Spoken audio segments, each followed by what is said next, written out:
ننتقل إلى المادة واو، حلقة نقاش من الرؤساء التنفيذيين، تتضمن فعاليات الجمعية العامة في كل عام جلسة خاصة تسمى حلقة نقاش الرؤساء التنفيذيين، حيث تشارك مجموعة بارزة من المتحدثين في هذه الجلسة لمناقشة أبرز الأمور الاستراتيجية في صناعة الطيران.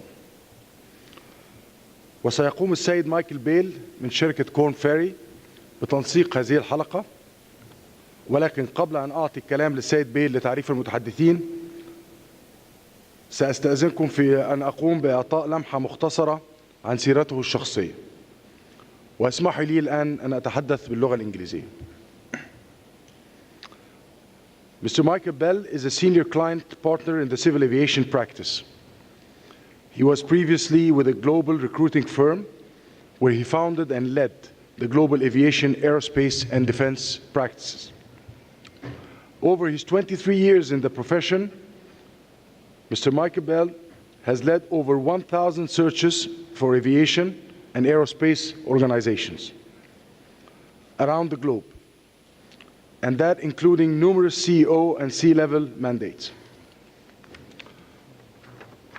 Michael Bell is also active in the board practice and has assisted numerous aerospace and aviation sector clients in the recruitment of outstanding board directors.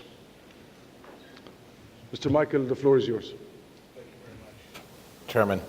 May I ask the panelists to please come up on stage? Thank you. While they're doing that, let me extend my gratitude, first of all, to the Chairman for your terrific hospitality here for this wonderful conference that you're organizing, and also to yourself, Abdul Wahab, for the kind invitation to moderate today's panel. So it's an honor to be back in Egypt. I haven't been here for 25 years. Please, gentlemen. But I have my roots in the Middle East. I'm born in Lebanon, and my brother was with the Canadian Embassy here for 4 years in Cairo, so there's a fond heritage to this part of the world.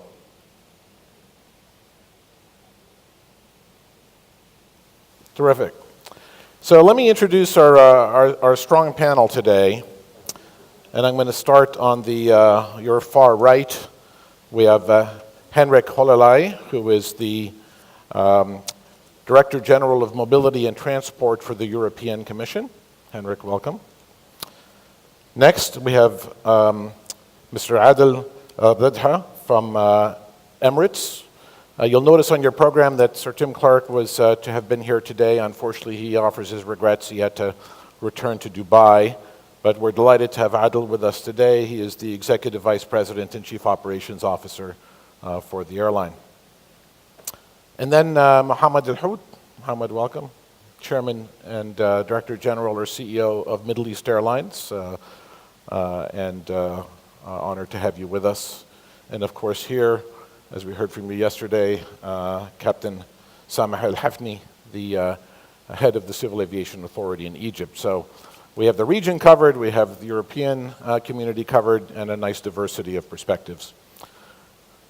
Chris did a good job, very good job of setting the table for us for our discussion today, so we're going to get into some of these issues in a more substantive way, asking our panelists to address them from their perspective as leaders in their region or in their airline or in the industry.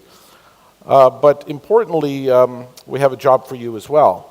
So while there is an important vote going on in the United States today with the midterm elections, the more important vote will take place right here with you. So each of you should have a small device in front of you. Can you work to locate that, please? And if we could put on the screen the image of the device, if we have that, please, as well. Everyone got their device? Yes, great, okay. So there are three important areas on that, and top left will be the power on-off button. So there's no point voting unless you have a ballot. Please make sure that it is on. Second will be the area with the letters, and that's where you will register your vote. So when we put up a question for vote, it'll be indicated across from each answer what that corresponding letter is. We'd ask you to select that letter, but then it will not be registered. It will not be counted as a vote. And let me tell you, in Florida, we have problem counting votes. as we know well. So it will not be registered unless you put the OK button on the top right to confirm the vote. Okay? So we thought no better way to really get the ball rolling here than to actually start with that. So we have heard a lot about issues and opportunities, but I would ask for the first voting question to be put on the screen, which is about what issues pose the biggest threat to AACO members here in the community. So if you could put that on the screen, please. Voting question number 1. So the question is, what poses the biggest threat to AACO members over the next several years? A, global economic volatility. B, regional geopolitical instability. We heard a lot about that from Abdul, from Chris, from others. And C, the global rise of protectionism, potentially leading to trade wars and other effects. Please vote now. Our panelists are going to have the right to vote as well here. So. Okay, everybody's voting okay? All right.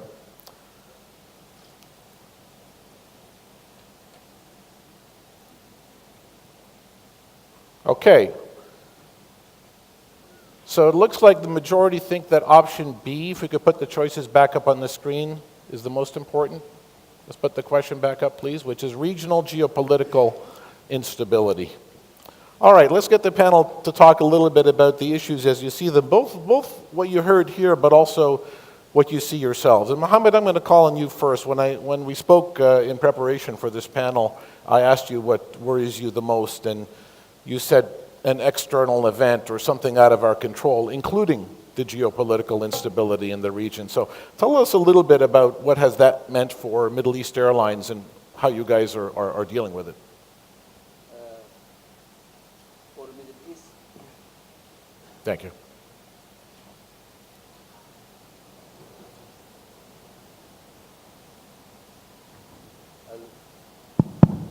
Okay. When we talk about geographical political instability, you mean how Middle East has dealt with it? We have been in this situation for more than decades. So we have built our network in a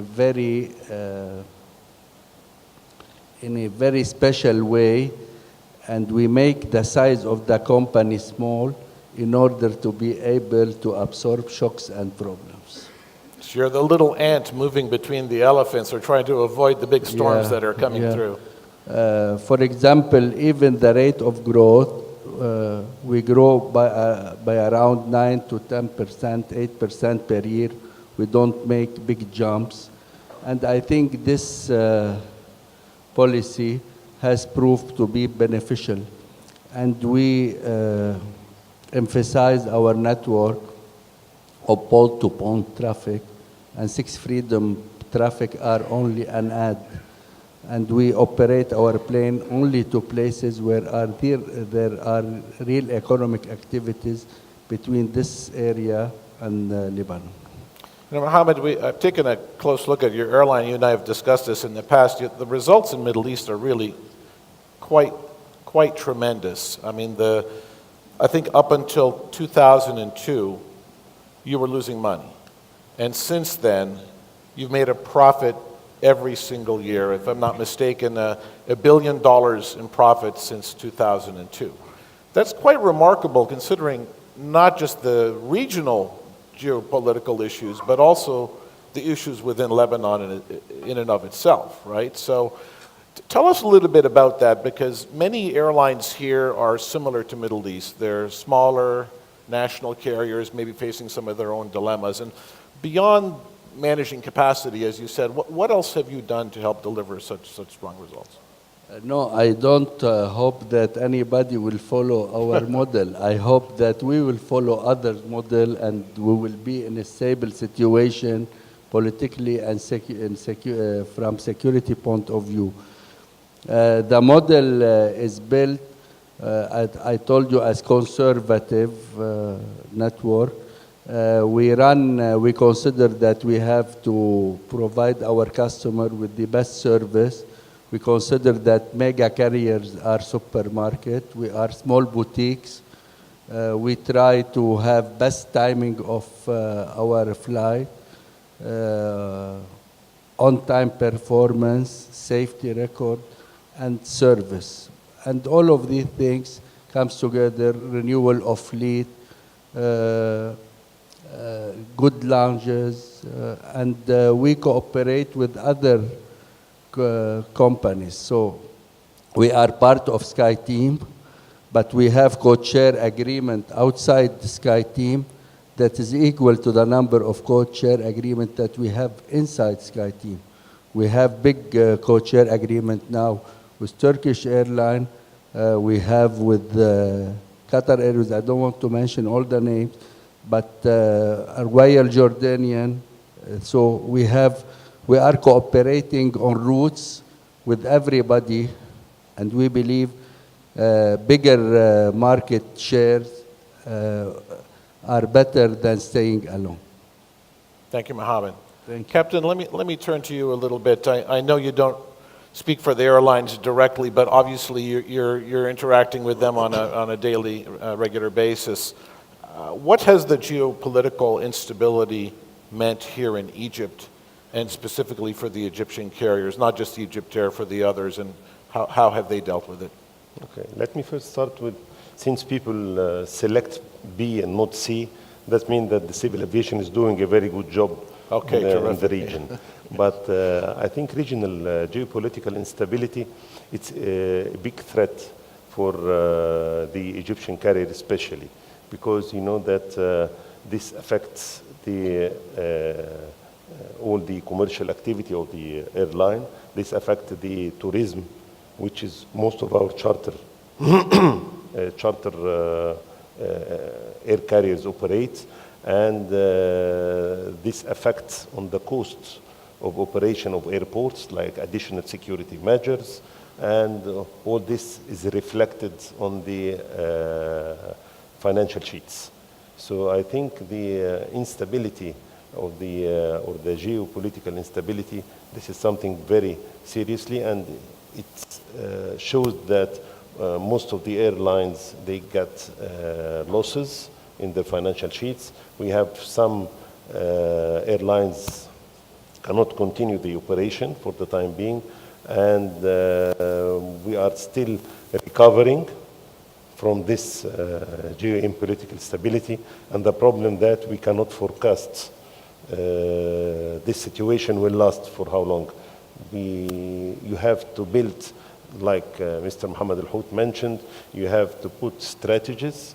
These strategies will be very conservative strategies. Maybe some big airlines like Egyptair can sustain and can pass with losses for several years, then to recover again. But most of the small airlines and the air carriers, I don't think they can sustain.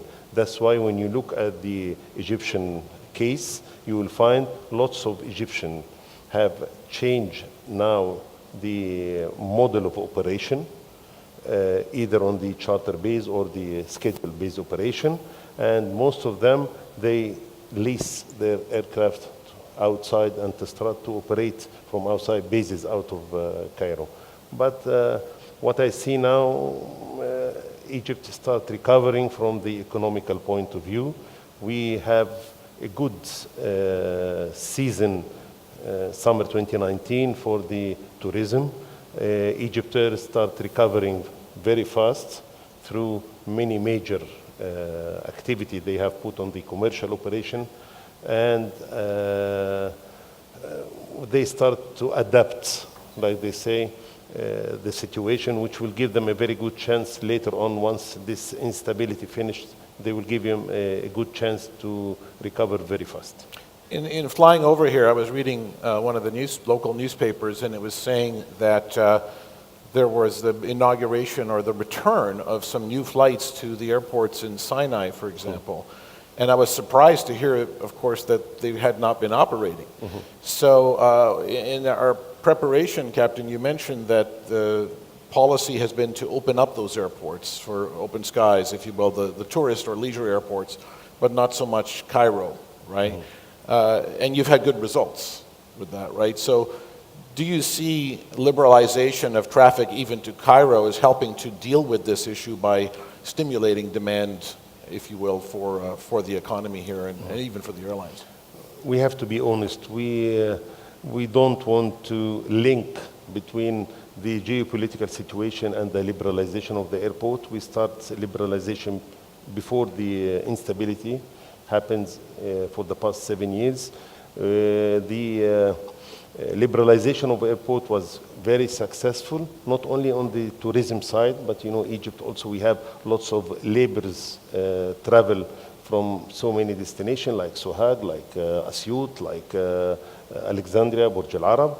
So this liberalization stimulates the market. This liberalization help on the making or increasing the frequency of flying in these airports, and this was reflected very good when you see the progress happen in Sharm el-Sheikh airport or the development happen in Hurghada. You will find a lot of investment have done, lots of traveler. The travel percentage, you can say it increased more than 250% in almost 7 years. All this is reflected due to liberalization. To be honest, when we study the Cairo airport issue, we found no need for liberalization of airport because that we need to invest in Cairo Hub. Cairo Hub is operated by Egypt Air, and at the same time, all the bilateral agreement we have done, Cairo does not occupy more than 5% of the travel markets coming to Egypt. This 5% is covered through the schedule operation, through the bilateral agreement we've done with most of the states. In addition, we give some additional features or options to the charter operation to operate also through Cairo airports. Thank you.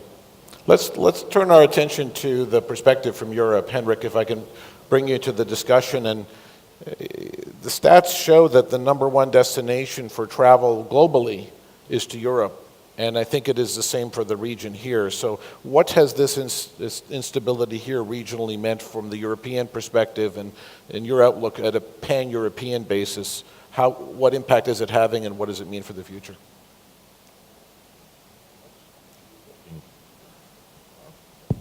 Okay, it's working now. Thank you.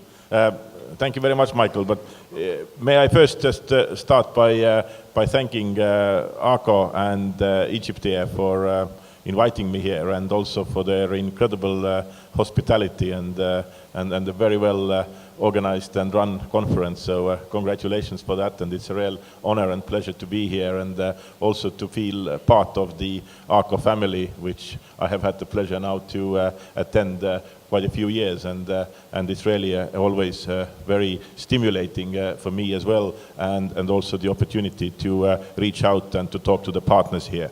Now, I was among those who also picked the B, so the issue about the regional instability. But in fact, because I think that when we look around today, I mean, we really see far more tensions than perhaps we have used to see over the last decade. But in fact, they are all interlinked, and also the question 1 and 3 are all actually related to the same thing. I think that the kind of a regional instability that you have here is also something which is contributing to the global economic volatility.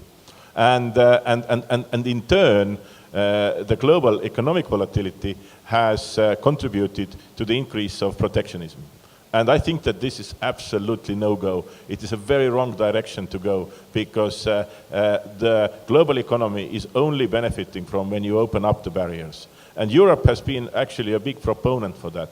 We are the biggest trading bloc in the world, and for us, the more open is the global trade, the more liberal is the global trade, the more is also Europe benefiting from it. The same is actually very much going about aviation. When we look at the benefits, then last year in Europe we celebrated 25 years of the single European aviation market. So basically getting rid of all kinds of limitations within Europe, including the limitations to the ownership and control. And this boosted European aviation. And last year in Europe, we first time went beyond 1 billion passengers, which is like 4 times more than it was 25 years ago. And this is only because of the open markets. We would have never got there otherwise. And also because of that, we have some of the legacy carriers who are also globally competitive. And we have a big influx of the low-cost carriers who are actually driving the growth in the European market. Last year, the European market grew more than 8%, making it the fastest growing mature market in the world, and almost growing as fast as the fastest growing emerging market, which is the Southeast Asia Pacific. Even with a very high base, Europe still has got a lot of potential. And of course, if you look at geographically, it's also quite logical that Europe is very interested in the positive developments in this part of the world, and also wants to contribute to the positive developments in this part of the world. I believe that in many other areas, but also in aviation, there is a lot of common interests. And one of the big European interests is also to build up the closer ties to the countries in this region. And I think that we have been, over the last years, been quite successful in order to take that forward. So obviously, Europe is also very concerned about the potential instability which is still present in this region. But at the same time, what can we do in order to mitigate that? And I think one of 2 things which are important is to continue to concentrate on the close cooperation in safety, because safety is absolutely paramount. And we have also seen in the last decade a significant increase of the level of safety in this region, performing really above the global average and doing very well. But also something where Europe has been very much involved and continues to be involved because it is a common interest. The same goes to the other side of the same coin, which is security.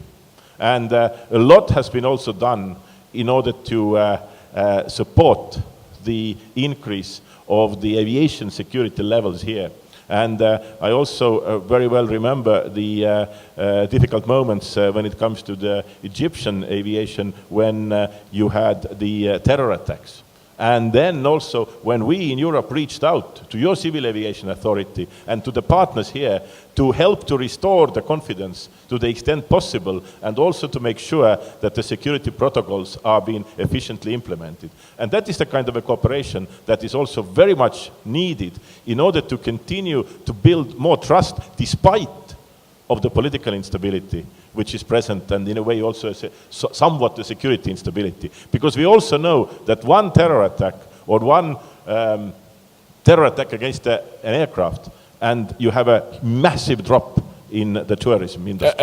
As we saw here. As we saw, which is extremely important for this region and for the prosperity of this region. So we have to continue to work in these fronts. And last but not least, may I just say that, yes, it's true, the regional instability is a big challenge, perhaps more today than it has been 10 years ago. But this region is also always surprising me of the resilience that it has. In a way, the instability has been present here for decades, very often externally imposed. And despite of that, the aviation has started to grow, has started to play a very significant role. And like we heard today also from the presentation of the Secretary General, is really been a driver of a growth here. So there is a lot of resilience also built here than we not necessarily understand and see in Europe. I think many of the airlines in the conditions that they have been operated here would have, European airlines would have not been able to survive. Business, yes. But here they are trying to find ways still how to overcome that. And I think this is also something that we should give a lot of credit to the region. And I have been a firm believer of this region, and I continue to do so. And I also believe that there are many things that Europe can continue to contribute. And one of the big dreams, of course, could be that one day we would also see the emergence of the Arab single aviation area. And that would be a big thing forward. Henrik, it's great to hear your passion and your enthusiasm for the region and the relationship between the two here. Adil, let's bring Emirates into this discussion. You've heard some of the others talk about the impact of the instability, if you will. What has it meant for Emirates, and what does it mean going forward?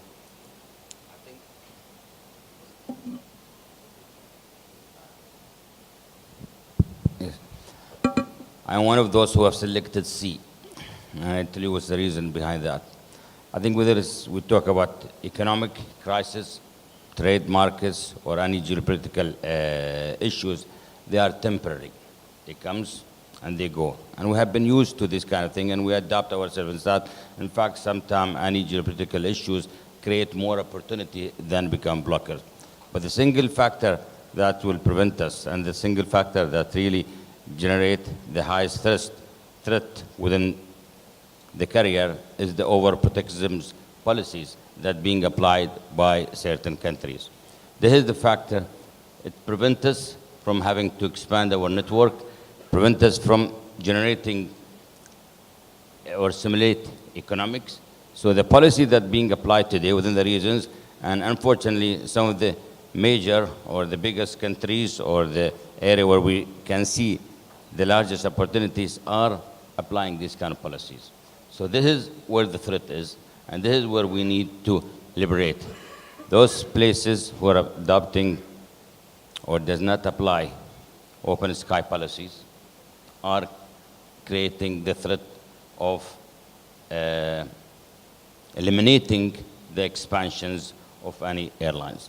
But all the other items, I think, they're temporary. They come and they go. But overprotectionism is staying there. And that is the really is false economics that being applied by certain countries. Thank you.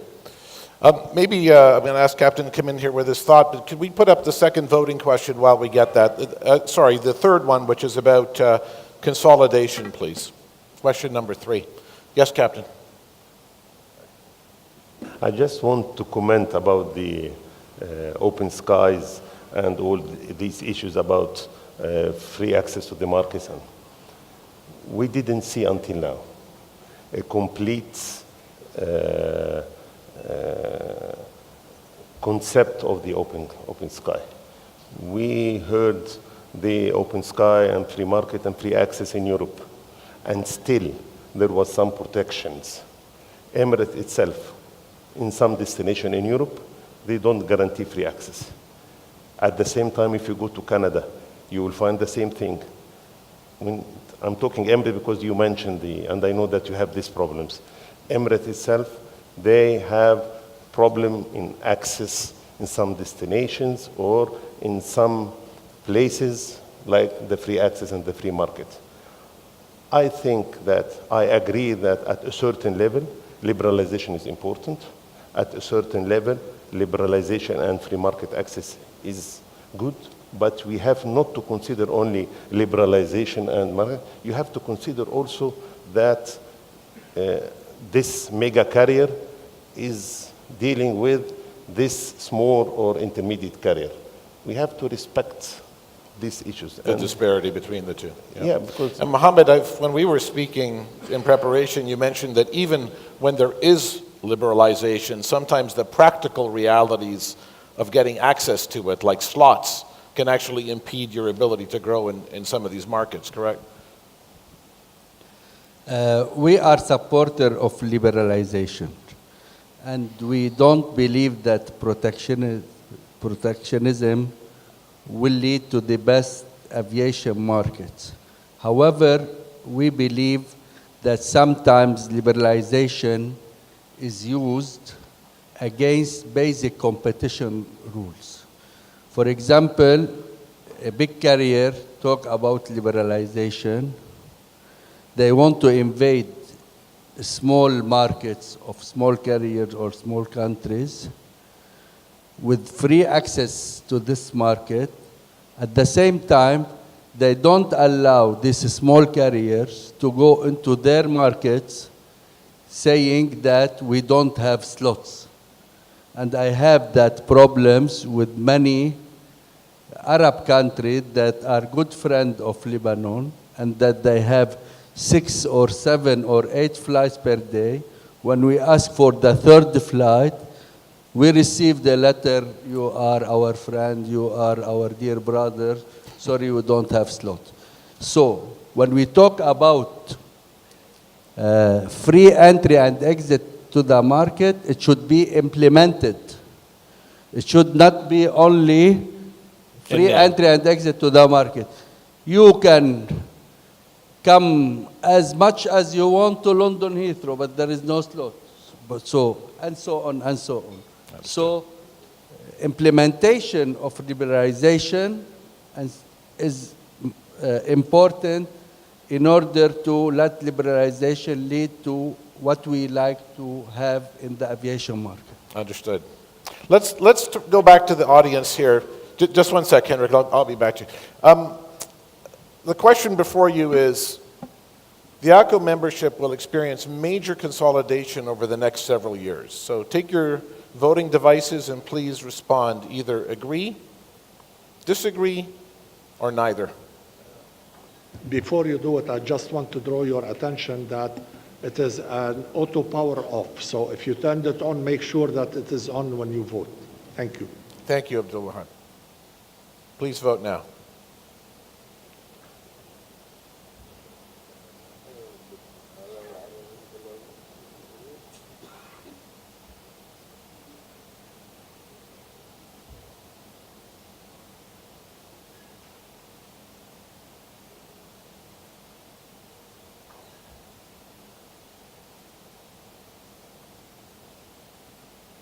Okay, here are the results. So it's kind of split between agree and disagree, although most would say disagree. Very few of you have no opinion whatsoever on this thing. Interesting result. You know, one of the great things about Abdul Wahab is he's a great student of history and believes that history teaches us a lot about the future. So let's look at some history. In the United States, the number of major carriers has gone from 9 to 5, the number of large carriers from 18 to 10. In Latin America, 4 airlines or airline groups control 50% of the capacity generated in the marketplace. In Europe, we see group-wide consolidation, Lufthansa Group, International Airlines Group, having major shares of capacity. So we've seen large carriers develop here, but we really haven't seen much consolidation in the region. The question before us is, do we really think this is going to happen here? So let me start with the big boys here. Emirates, Adel, can you see a day when Emirates is not just the airline of Dubai and UAE, if you will, but also consolidating in the region and buying other airlines? I think if we look at the short term, within the next 5 years, I don't see there is a great opportunities of consolidation, of consolidating airlines within the regions. Maybe after that possibility. And here we need to think about the culture of the regions, and there is a prideness. Each country would like to have an airline, even if it's operating one aircraft, they'll say, I have an airline. So I think in terms of having to see consolidations or merging of major airlines within this region, I don't see really that is happening within the next 5 years, purely because there is a flagship and each countries would like to have 1 or 2 airlines. With regard to Emirates, I think we are operating 4 airlines within the countries. We got Arabia, we got Emirates, we got Etihad, and we got Fly Dubai. I can see there is more cooperations happening within the 4 airlines, but not necessarily in terms of merger or consolidation, but in terms of more in cooperation and getting access to certain regions or certain countries. The results, the financial results in the markets where it's happened have been pretty strong. I mean, the profit in the United States is really substantially higher today than it is in markets that have had less consolidation. So what is the outlook of the region in that regard? Maybe from the European perspective, Henrik, you can comment. You've seen it underway in Europe a little bit.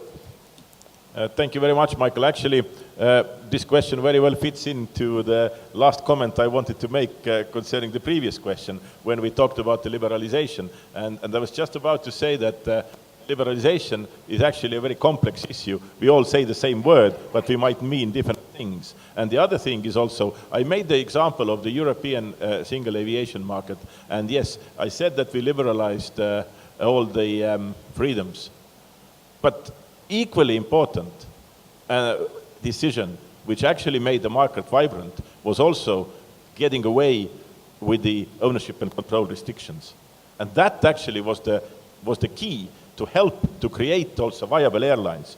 We would have never had a situation where we would have the Lufthansa Group, who, in addition to the German Lufthansa, is also controlling the Austrian, the Brussels Airlines, which is the Belgian main airline, and also the Swiss, which is the Swiss main airline. It was only possible because we got away with all the internal restrictions that you have of the ownership and control within the EU for the EU national and for the EU businesses. And at the same time, of course, the creation of the single aviation market was the opening of the business model for a very competitive and very viable low-cost carriers. And today, when you look at the European market, the growth is driven predominantly by the low-cost carriers. And they are also the ones who are keeping the competition in the market, and who at the same time are also keeping the prices very attractive. And that is also a big difference between Europe and the US. The US market, as you rightly say, Michael, there has been a very strong consolidation. And this consolidation is so strong that in certain places you have basically a dominance of one of the three. You know, it's not unheard of that you have airlines with a dominance of, you have airports with a dominance of 80% of one airline. Nevertheless, you have a competition in the US market as well, but the consolidation level is really very high. While in Europe, having the three big groups, the Lufthansa Group, the Air France KLM, and the IAG, they all together constitute still around 50%. And it is the low-cost carriers, the Ryanairs, the EasyJets, the Wizz Airs, who are actually keeping also the competition and the market very vibrant, as well as the pretty well-functioning competition legislation, which is also trying to keep up the competition and taking into account the market situation whenever there are consolidations happening. So what's going to be the next steps in Europe? I think we are going to see more consolidation, and perhaps that's going to happen within the next 24, 36 months. Here, I'm very much with Chris, who said that for the airlines, the next 12, 18, perhaps 24 months is going to be more challenging. And we also see that in Europe. Just yesterday was the announcement of the takeover of WOW Air by Icelandair, which were two competing carriers, and both were supposedly doing pretty well. And we are going to see a bit more of that, because after the very successful years where the overall environment has been very supportive, we are going to see the certain externalities having an effect on the aviation industry, the oil price, which has already been mentioned, but also the economic volatility and so on. So it is going to continue, but I don't see it in Europe, at least in the foreseeable future, going into the beyond, where we would end up in a situation which we have in US. And personally, I like the European model more, where you have more competition and where you have also better prices as a whole for the customer. Now, coming to this region, I believe that the consolidation is going to be somewhat less speedy in this part of the world. Also, because you don't have a unified market, and you also have still very strong ownership and control restrictions in place. And you have this notion of national carrier, which is, and I think you said that as well, which is far more deeply rooted in the mindset of this region, Henrik, as in Europe. Let me just take that thought and ask the national parties to respond to that. Let's start with you, Mohammed. Take the case of Middle East Airlines, the airline of Lebanon. Do you see the countries in this region, and there are many that have national carriers, Algeria, Egypt, Bahrain, Kuwait, I could go on for a long time, having sort of a God-given right to each having their own airline? Or can you see that changing over time? No, if you know Arab world and Arab thinking, I don't think there will be consolidation between Arab carriers, even if there is economic benefits to everybody. So let's be very clear. We started with one carrier for 4 countries. We ended with 4 carriers in 1 country. So I don't think, and everybody is doing well. So I'm not criticizing, but this is Arab thinking, unfortunately. Concerning national carriers concept, if you ask me about 2 decades ago, I would tell you it's not possible to have an airline or a country without a national carrier. But with the freedom of travel, with the free sky, with all of these technologies and new generations. And the criteria of choosing an airline is not to have your flagship carrier. With new generation and new technology, they are looking for something else. However, this depends from one country to another. With small economy and small countries, country like Cyprus, when their airline went bankrupt 3 years ago, their economy was not affected. All other European carriers had filled the gap. But if you talk about countries where the airline is part of the economic vision of the government, you cannot see, I don't believe I can see Dubai without Emirates Airline. So Emirates Airline means Dubai.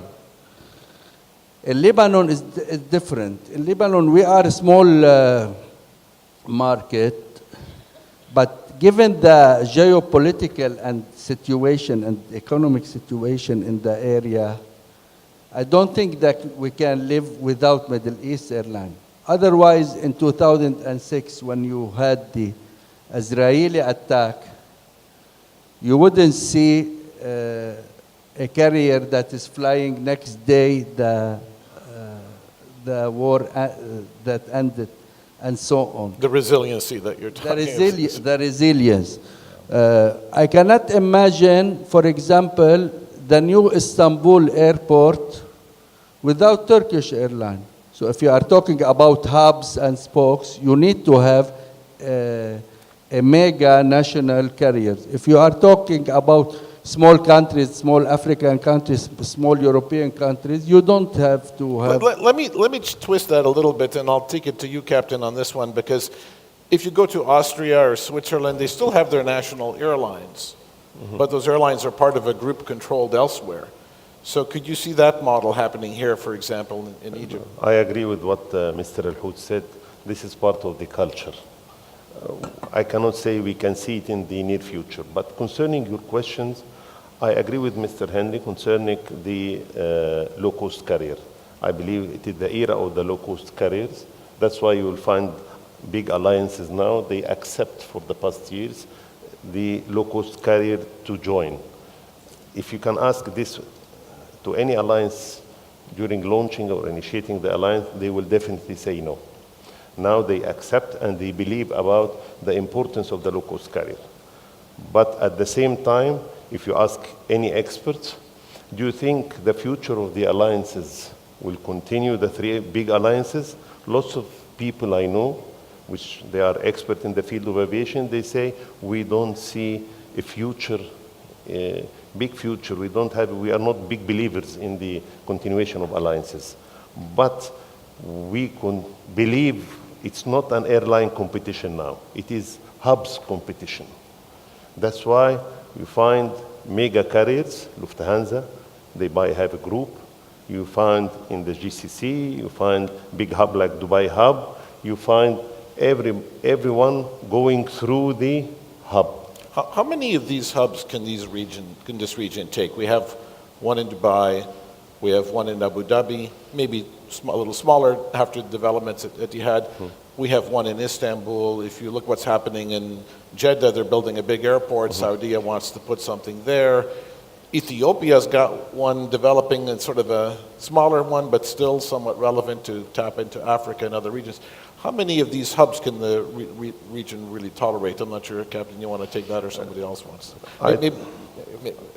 Please, and then Adil. Yes. Adil, please. No, please come in when you're done. No, continue. I think in the region, the problem is the hub, they are very close together.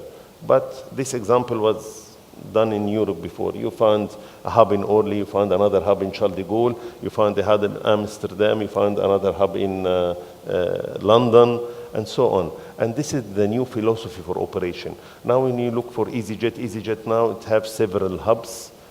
They took small airport like Luton Airport, they build the hub, then they incorporate with the airport to enlarge it. That's why From my point of view, consolidation is a way for mega carriers to control. Like Mr. Nick said, the 4 big consolidators in Europe, they control 50% of the travel markets. And this is the truth. This is the new philosophy of operation. I don't think we are talking about, if we break down the word consolidation, you don't mean alliances, you mean real consolidation, mergers and acquisition. So I think this is the era, but you will not see it in the near future in the region, but maybe in the far future, like they say. Mr. Adel, you want to comment on the hubs question? I think there's nothing wrong by creating hubs, and I think the model is working fine. The issue, the practices that being applied in generating these hubs. You will see certain airports, certain regions, or certain countries are adopting these policies, but they're killing the market. They are throwing capacity in the market, and they're dumping prices. So they are impacting the other regions. So by creating hubs, I think is good, but the practices that being applied, dumping prices at whatever expense it is, that is the dangerous thing that we're having to face right now. And we've seen that happening. Many countries around us or airlines have started duplicating what has been done in Dubai. But they're doing it the wrong way. They're doing it by throwing extra capacity and by dumping prices, regardless of the profitability. And that's what needs to be changed. Adel, let me just ask you as a follow-up, and then Henrik, if you can come in after that. With the new technology airplanes that are flying ultra long-haul routes, I think there's Perth-London now, for example, on Qantas, the premise of some of these hubs, which is really the best way to connect the world, is being challenged by overflying the hubs. Is this a real threat for Emirates and for the Dubai hub? It's not a truly a threat, but it will have some impact by, as we're seeing some carriers from India, for example, from Australia, from Singapore, and trying to fly Dubai. But you're always going to have enough. As long as we are continuing to grow, the market is continuing growing. Yes, it's not the same numbers or digits as we have seen in the past, but there's always a growth. So there is always a need to create that kind of models, and by generating, if we look at Dubai, we are in a unique place geographically, where we can connect to the east and west. So I think it is by having some of this European destination or some of the Indian or some of the Australians having directs that I don't see that really a threat to the It's a big issue, yeah. Henrik, last comment on this one, and then we're going to turn it to our last voting question, please. Thank you, Michael. I mean, there's been a lot of very, very interesting comments made, and I think the whole question itself is a very interesting one, which could take a long time to talk about. But it's a bit of the same question that sometimes people ask, how many shopping centers can you fit in a city? And as many as there are built until a ceiling comes, and you never know when the ceiling finally comes. And I think it's a little bit the same. The question is that the cake is becoming a bigger one. And I think that what you have currently in the region, I am quite confident that the region could actually accommodate even more hubs. But that would mean that the cake is going to become bigger. And in this context, as we see, the passenger growth globally is going to be, continues to be extremely strong. I mean, we have now passed 4 billion passengers. In less than 20 years, and I think it's going to come much faster, we are going to have 8 billion passengers. So there are more and more people flying. So that would also mean that they have to fly through the different hubs. Or, and that was also the point I wanted to make, but you were faster, Michael, great minds think alike, which was the new aircraft types and also the ultra long haul. And yes, I'm sure that the ultra long haul will bring some new business models and will also bring some new opportunities for point to point. But at the same time, if you imagine that there's going to be much more people brought into the aviation and there will be much more people flying, there is still, I think, sufficiently possibilities for the hubs as well to be developed. So now, if we look for the moment on Europe, what's happening in Europe? What's happening in Europe is that, well, first of all, there are actually quite many hubs, if you see, to each other. Like from Frankfurt to Paris, okay, 500, 600 kilometers, it's not that far away. my point is that, but what we see is this, and that is not the thing that you are going to have in Dubai or in Istanbul, which is the saturation of the hubs. Because you also have many limitations, night curfews, cap of the movement, something that you don't have in this region. This is going to take a toll of the European hubs, which also means that what we are going to see in Europe in the next decade is the more development of the secondary airports. And the secondary airports are going to play a much bigger role, and you can already see that, not only for the intra-European, but also for the long-haul flights. And I think that this is also a kind of a development that we are currently observing. So I believe that the hubs continue to play quite a significant role also in the future, but it is going to be much more diverse, and the cake is going to be bigger, and that's why there is going to be still many opportunities in the market. So more hubs, but different. So Abdul Wahab, you either have the answer for the number of hubs we're going to have, or you have a question. No, I only have a question, and questions are always good. To Henrik, actually following up on the point you've mentioned and the issue of the hub, with that kind of growth and the saturation of the hubs, plus the inability of Europe to build additional infrastructure, building airports or runways, we know that it's extremely difficult, if not impossible, in Europe. Now, you said that actually you answered a little bit of my question, but the other part of that, which you haven't answered yet, is the issue of the air traffic management. Now, even if you divert some of the flights to regional airports and so on, still you have a very serious issue on the air traffic management congestion. Now, with that kind of close to saturation situation in Europe, don't you think that the European airlines are going to focus more on direct traffic? Because hubs, in our mind, is that when you have a hub and spokes. Now, concentrating on to and from on terminal traffic means that you concentrate on to and from traffic. You forget about that transit traffic, which has been the specialty of the international hubs that have emerged in Dubai, Doha, Abu Dhabi, in Istanbul, and so on, and being looked at as, by other airports.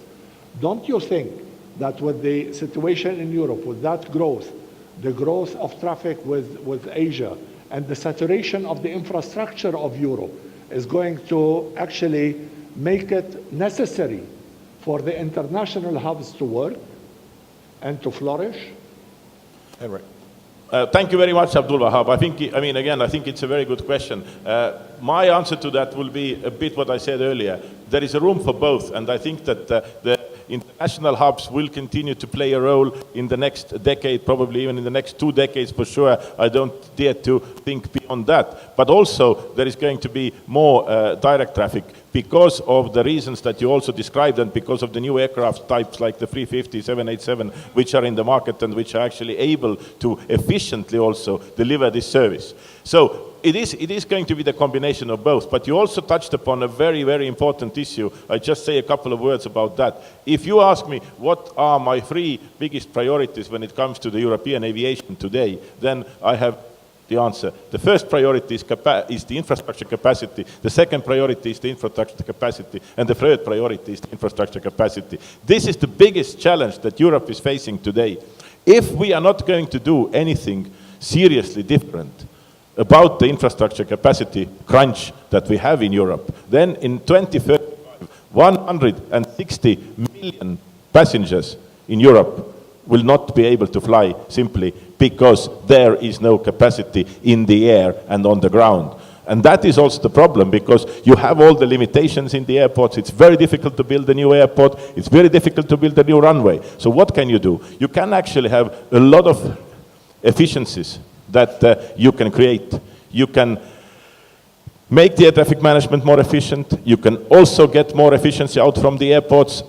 You can also, by deploying the new technology, you can also address the problem. But so in the end, it is the combination of different factors that you have to use. But this is something that I keep on also telling to the Europeans, that we need to do something about that, because otherwise we are going to face a big problem. Also, in terms of the European airlines' competitiveness, if they would not be able to grow in their home turf. Let's take this topic and just carry with it a little bit. I was at the Latin American Airline Conference last week, and just before that, I was in Mexico when they were having the vote. It wasn't maybe a referendum on their new airport in Mexico City, which I think is a $10 billion price tag, and they had already spent something like $3 billion on it. And the vote, according to the new president who asked for it, was to stop the project.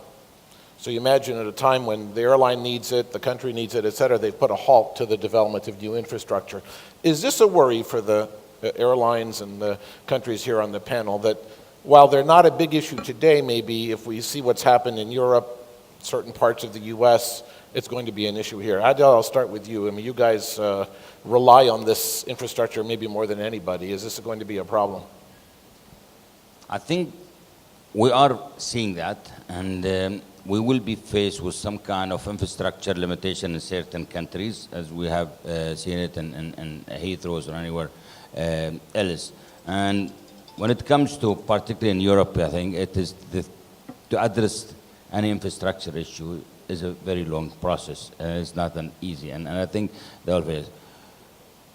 What we're seeing, the advantage or the alternative to this kind of thing is operating a larger airplanes and a bigger airplane, because the infrastructure capacity, you won't be able to dump more frequency to some of these airports, and you won't be able to go there as often as you would like to. So the only solution to that, we are seeing operating a bigger airplanes utilizing the same slot.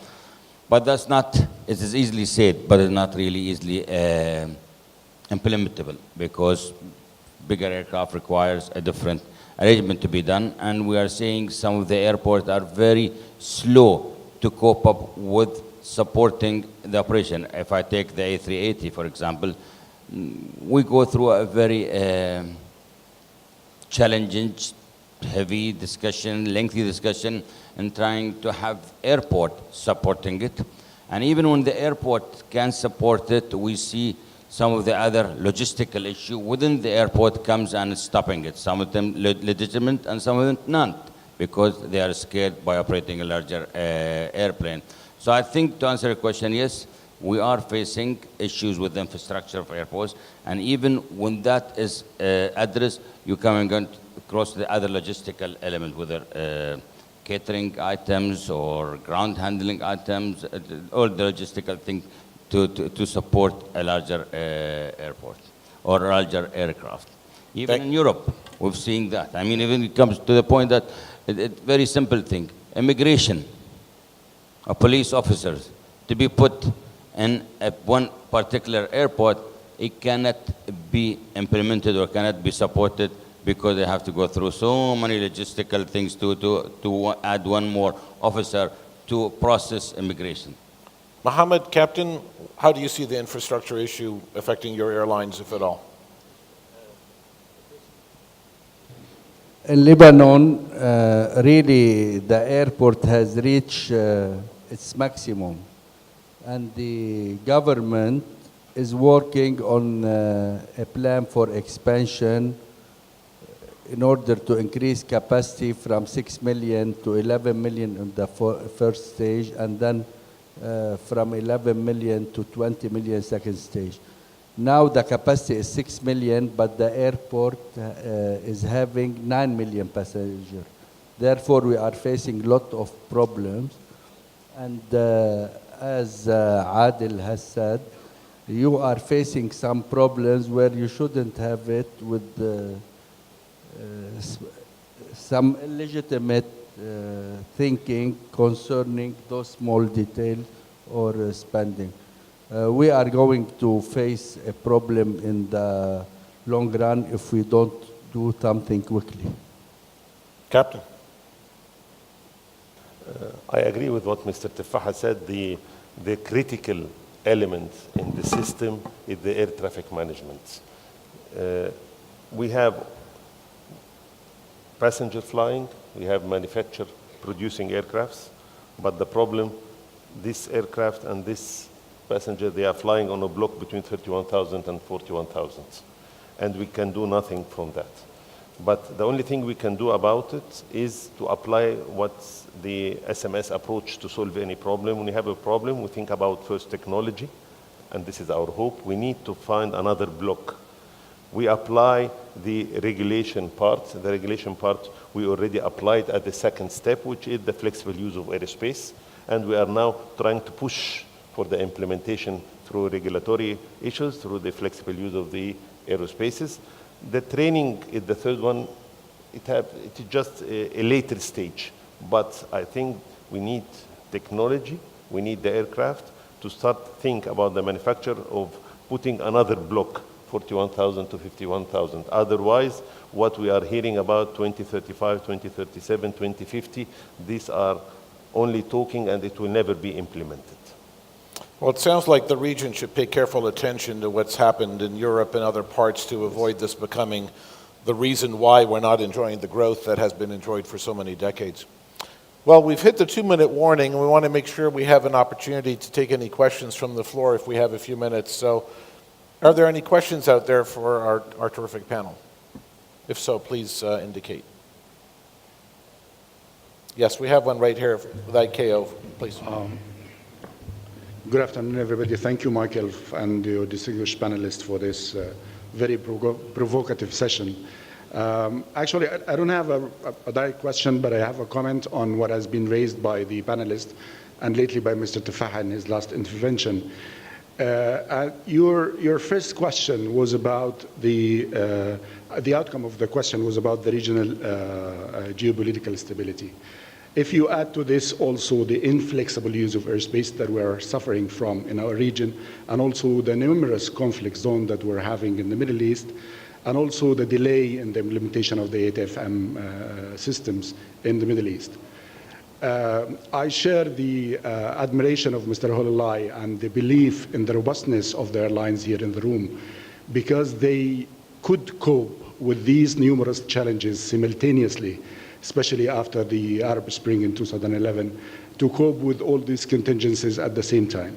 And we may remind ourselves that Mr. Dojoniak this morning also highlighted the performance of the contingency coordination teams. This is the key success factor that we have in this region to try to work on the contingency planning in this region. The way these teams are working, and these teams is composed, of course, from AACO and from IATA, from other organizations, but mainly from the service providers themselves, the airlines and the air traffic service providers as well.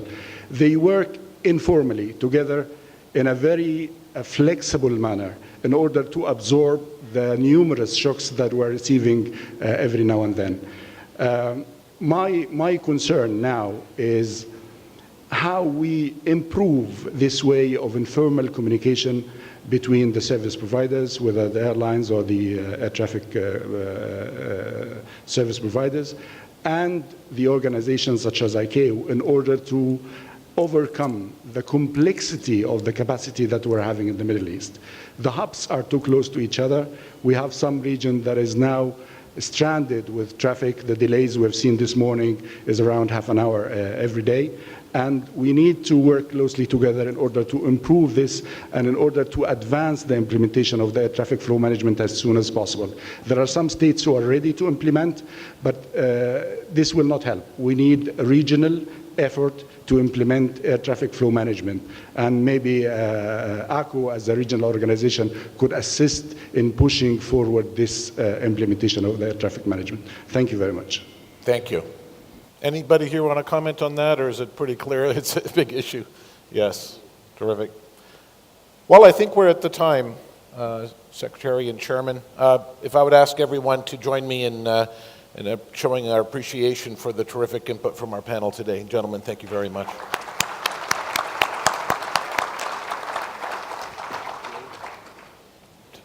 Thank you, Sharafna. Mohammed, excellent.